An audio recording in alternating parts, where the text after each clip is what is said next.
नमस्कार। अगर आप तुला राशि के जातक हैं तो यह बात जान लें, जून 2026 आपके लिए कई प्रकार के परिवर्तन लेकर के आ रहा है। जी हाँ, इस माह में आपको कई प्रकार के सकारात्मक और कई प्रकार के नकारात्मक प्रभाव देखने को मिलेंगे। आज की हमारी चर्चा इसी विषय पर है। तुला राशि वालों के लिए जून 2026 क्या कुछ परिणाम देने वाला रहेगा। इस माह में आपकी शिक्षा कैसी रहेगी, आपका स्वास्थ्य कैसा रहेगा, आपका दाम्पत्य कैसा रहेगा, पारिवारिक जीवन कैसा रहेगा और वहीं पर व्यापार और करियर, यह सभी इस माह में आपको किस प्रकार से प्रभावित करेंगे। किन क्षेत्रों में ये माह आपके लिए सुखद परिणाम देगा और किन क्षेत्रों में यह माह आपके लिए दुखद या फिर कष्टकारक हो सकता है। आइए बात करते हैं तुला राशि वालों के लिए जून 2026 किस प्रकार से परिणाम देता हुआ दिखाई पड़ रहा है। सबसे पहले बात कर लेते हैं तुला राशि के जातकों के लिए और व्यापारियों के लिए।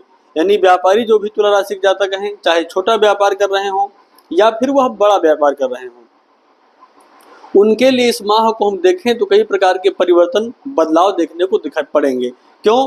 क्योंकि कर्म भाव में, दसम भाव में इस समय देवगुरु बृहस्पति इस माह में उच्च होकर के विराजमान हो जाएंगे। वहीं पर आपके राशि अर्थात शुक्र भी बैठेंगे। शुक्र और गुरु का यह संयोग दसम भाव में आपके कार्य क्षेत्र, आपके कर्म क्षेत्र को प्रबल करेगा। निश्चित तौर पर परिश्रम किया हुआ, आपका जो परिश्रम किया हुआ समय है वह व्यर्थ नहीं जाएगा। निश्चित तौर पर वह आपके लिए लाभदायक बनेगा। हाँ, ये एक बात जरूर कह सकते हैं कि लाभेश अष्टम भाव में है इस माह में 15 दिनों तक, उसके पश्चात नवम में हो जाएंगे। तो शुरुआती सप्ताह में थोड़ा संघर्ष रहेगा, लेकिन फिर भी लाभदायक रहेगा। और वहीं पर जिन स्थानों से, जिन विषयों से, जहां से आपको उम्मीद भी ना हो, ऐसे स्थानों से भी धन प्राप्त होते दिखाई पड़ रहे हैं इस माह में।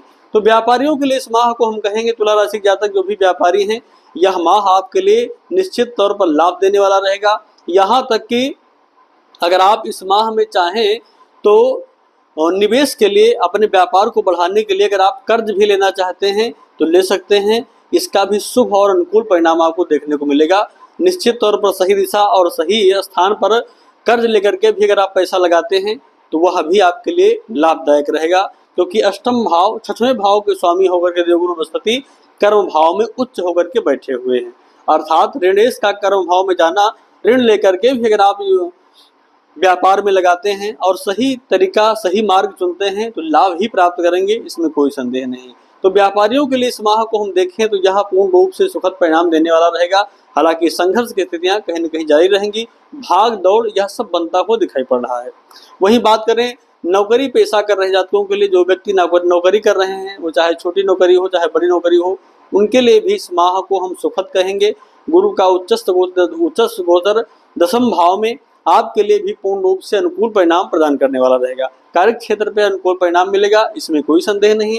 अपने बॉस के द्वारा, अपने अधिकारी के द्वारा आपकी सराहना की जाएगी और कहीं न कहीं आपके पदोन्नति का भी योग बनता हुआ दिखाई पड़ रहा है। तो नौकरी पेशा कर रहे जातकों के लिए भी यह माह सुखद परिणाम देने वाला रहेगा।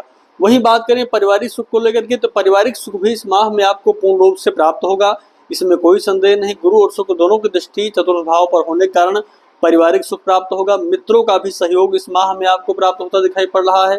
जनता के द्वारा भी पूर्ण रूप से सहयोग मिलेगा। वहीं बात करें अगर आप इस माह में जमीन, मकान आदि खरीदने की चाह रख रहे हैं या फिर निर्माण कराना चाहते हैं तो उसके लिए भी यह माह सुखद परिणाम देगा। ये सारे प्रकार से इस माह को हम देख रहे हैं कि आपके लिए सुखद परिणाम देता हुआ दिखाई पड़ रहा है। तो इस माह को कुल मिलाकर के हम आपके लिए यानी पूर्ण रूप से यह कह सकते हैं तुला राशि वालों के लिए जमीन से संबंधित कोई कार्य करना है तो उसके लिए भी सुख है। पारिवारिक सुख भी इस माह में आपको प्राप्त होता दिखाई पड़ रहा है।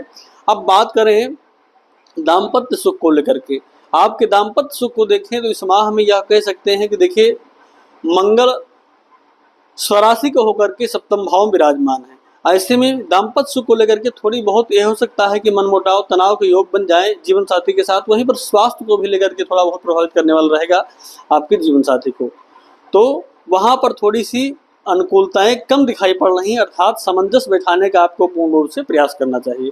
वहीं बात करें प्रेमियों के लिए, तो प्रेमियों के लिए इस माह को हम देखें तो राहु का गोचर अभी भी आपकी राशि से पंचम भाव में जारी है और पंचमस्थ राहु कहीं न कहीं प्रेम के लिए बहुत अनुकूल परिणाम देने वाले हों ऐसा नहीं कहा जा सकता है। कई बार आपस में ही एक दूसरे के ऊपर शंका करना, शक करना या फिर वाद विवाद उत्पन्न होना, ये सारी चीजें कहीं न कहीं इस माह में भी बनती हुई दिखाई पड़ेंगी। वहीं बात करें विद्यार्थियों के लिए, तो विद्यार्थियों के लिए इस माह को देखें तो यह कह सकते हैं कि राहु का गोचर पंचमस्थ है और गुरु उच्चस्थ होकर दशम भाव में है, लेकिन अभी 1 वर्ष तक गुरु की दृष्टि पंचमस्थ पर नहीं है, पंचम भाव पर। इसलिए शिक्षा के प्रति आपको बहुत ही सजग रहना चाहिए। मन भले ही विषयों की ओर भागेगा, भटकाव की ओर होगा, लेकिन आपको मन को एकाग्र करके अपने अध्ययन पर, अपने शिक्षा पर लगाना चाहिए, तभी आप जो चाहते हैं वह अनुकूल परिणाम, वह रिजल्ट आपके लिए प्राप्त होगा। तो विद्यार्थियों के लिए जरूर भटकाव का समय है, इसलिए बहुत सावधानी पूर्वक अपने अध्ययन काल को लगाने रहना चाहिए, अपने मन को अध्ययन में। वही बात करें स्वास्थ्य को लेकर के, तो स्वास्थ्य को लेकर के देखें तो इस माह में सूर्य 2 सप्ताह तक अष्टम में, मंगल भी सप्तम भाव में गोचर कर रहे हैं। ऐसे में हृदय से संबंधित रोग से अगर पूर्व से ग्रसित हैं तो आपको सावधान रहना चाहिए। गाड़ी आदि चलाते समय, वाहन आदि चलाते समय बहुत सावधान रहना चाहिए, अर्थात चोट चपेट की संभावना भी उत्पन्न हो सकती हैं। और वहीं पर हृदय संबंधित रोग, हड्डियों संबंधित रोग से अगर पूर्व से ग्रसित हैं तो उसको लेकर के भी आपको सावधान रहना चाहिए और उचित खान पान रखना चाहिए। उपाय को लेकर के देखें, इस माह में आप चाहें तो गुरु का बहुत बड़ा परिवर्तन हो रहा है, राशि परिवर्तन कर रहे हैं आपके लिए, और गुरु 6वें भाव के स्वामी हैं, रोगेश भी हैं, ऋणेश भी हैं। तो आप चाहें तो बृहस्पति संबंधित वस्तुओं का दान कर सकते हैं, पीत वस्तु अर्थात पीली वस्तुओं का दान कर सकते हैं। वहीं पर आप जहाँ पर शिक्षा पढ़ाई चल रही हो वहाँ पर जाएं तो कुछ दान कर सकते हैं, यानी विद्यालय में जाकर कुछ दान करना चाहें तो कर सकते हैं बच्चों के लिए। वहीं पर आप चाहें देवालय में जाकर के साफ सफाई भी कर सकते हैं, वहाँ पर भी कुछ वस्तुओं को दान कर सकते हैं।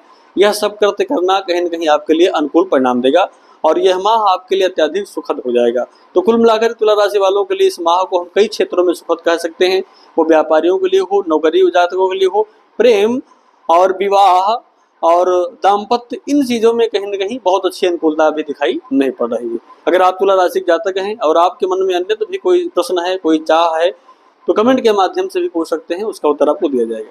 मिलते हैं एक नए वीडियो, तब तक के लिए आप सभी को नमस्कार।